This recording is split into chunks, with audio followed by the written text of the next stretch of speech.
नमस्कार, श्री एस्ट्रोलॉजी में स्वागत है। अगर आप घर पे कुंडली मिलाना चाहते हैं तो आपको किन बातों का खास ध्यान रहना चाहिए। आप किसी भी ऐप पर जाके लड़के लड़की की कुंडली मैच मेकिंग में रख सकते हैं।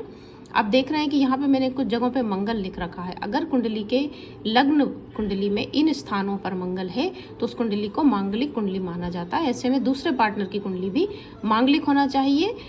अन्यथा और बहुत सारी चीजें हैं, परंतु कम से कम शुरुआत के समझने के लिए आप इतना समझें कि मांगलिक होनी चाहिए। तो पहली चीज हमें मांगलिक दोष देखना है। दूसरा फैक्टर आता है गुण मिलान। अगर उनका गुण 25-30 के करीब पहुंच रहा है तो वो एक अच्छी कुंडली मानी जाती है, परंतु यदि गुण मिलान कम है तो हमें कुछ अदर फैक्टर्स की तरफ ध्यान देना पड़ता है। ग्रह मैत्री का स्कोर अच्छा नहीं है तो ऐसी स्थिति में पति पत्नी विवाह के बाद एक दूसरे की राय को ठीक से समझ नहीं पाएंगे। अगर भुकुट का स्कोर 7 में से 0 है तो दोनों के बीच के प्रेम संबंधों में काफी कमी देखी जाएगी।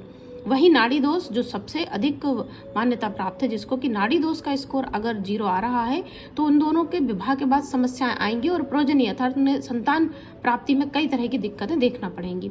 इनके लिए कुछ उपाय होते हैं जो आप किसी को अपनी कुंडली पूरी दिखाकर फिर करा सकते हैं। कुंभ, विवाह, मंगल की पूजा, दान या रत्न का धारण करना है, परंतु ये पूरी कुंडली एनालिसिस करने के बाद ही पता चलता है।